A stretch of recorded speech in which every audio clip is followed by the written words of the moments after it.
chers téléspectateurs de Kato TV Gabon, bonsoir. Soyez les bienvenus pour ce flash d'information du vendredi 2 août 2024. Magistère universel.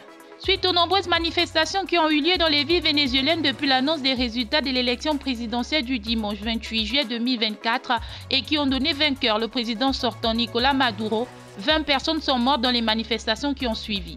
Alors que les forces de sécurité et les manifestants continuent de s'affronter dans diverses régions du pays. Le Saint-Siège a exhorté tous les partis politiques du Venezuela à s'engager dans le dialogue et à adopter des attitudes pacifiques. Tchad. L'Assemblée générale des laïcs associée aux Oblats de Marie Immaculée a permis aux participants venus du Nigeria, du Cameroun et du Tchad de réviser leurs textes de base et d'échanger sur le charisme de Saint Eugène de Mazénode, fondateur de la congrégation des Oblats de Marie Immaculée, lors de la tenue du 28 au 31 juillet 2024 au Grand Séminaire Saint-Luc de Bakara en Djamena.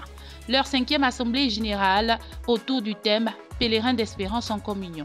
Ce thème avait pour but de faire redécouvrir l'identité oblate. Cette rencontre fraternelle a offert aux participants l'occasion de vivre certaines expériences afin de marcher ensemble dans un esprit de solidarité, mais aussi de vivre la parole de Dieu au quotidien. Nouvelle d'église. Les secrétaires généraux des conférences épiscopales nationales et régionales se sont réunis à Brazzaville, au siège de l'Association des conférences épiscopales de la région de l'Afrique centrale. Les travaux se sont tenus du 24 au 28 juillet 2024 et ont donné de participer à la commémoration, le 28 juillet, à la journée du SCAM, le symposium des conférences épiscopales d'Afrique et Madagascar. Cette rencontre a été une initiative du SCAM, dont le siège est basé à Accra, au Ghana. L'objet a porté sur une série de dossiers et de défis auxquels est confrontée l'Église du continent. Entre autres, les participants ont échangé sur la situation socio-politique et ecclésiale de chaque région et conférence.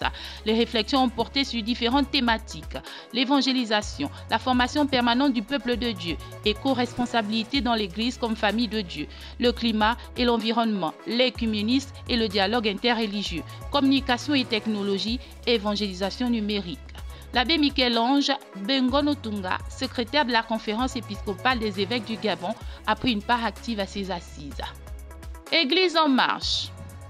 Après 4 ans de service comme curé de la paroisse Sainte-Thérèse de l'Enfant Jésus d'Angone, l'abbé Nestor Ayo, prêtre du diocèse d'Oyem, avant de regagner sa nouvelle paroisse d'affectation, a tenu à rendre hommage aux 2 pères fondateurs de cette mission que sont le père Joseph Léon Bouchot, missionnaire des Pères du Saint-Esprit, et l'abbé Joseph-Marie Mintambeng, premier prêtre d'Oyem. L'abbé Nestor Ayo est le nouveau curé de la paroisse Saint-Jean d'Alep-Mivoul pour un mandat de 4 ans. Fructueux ministère au père Ayo. Annonce dans ce flash. Dans le cadre de la célébration de la solennité de Notre-Dame de l'Assomption et de la Très Sainte Vierge Marie, une neuvaine préparatoire sera organisée du 6 au 14 août 2024 à 16 h au sanctuaire Notre-Dame de l'Espérance. Cette neuvaine a pour thème « Par toi accueillir aujourd'hui l'étoile qui manque dans ma vie ». Elle sera clôturée par une veillée de prière Maria dans la nuit du 14 au 15 août 2024. La communauté des béatitudes, 6 à la vallée Sainte-Marie, impasse Père Gilles Silla, organise un triduum marial du 12 au 14 août 2024 sous le thème Marie, sanctuaire de l'Esprit Saint, médiatrice de toutes les grâces. Au programme de cette rencontre, 1000 AV, enseignements, louanges et intercessions, selon les horaires suivants. Le 12 et le 13 août 2024, de 15 h à 22 h. Le 14 août, de 20 h à minuit. Venez nombreux. Chers téléspectateurs de Kato TV Gabon, c'est ainsi que s'achève votre flash d'information de ce vendredi 2 août 2024. Nous vous remercions de l'avoir regardé. En marche vers les 200 ans de l'histoire de l'évangélisation de l'Église catholique au Gabon, gardons la foi, l'espérance et la charité.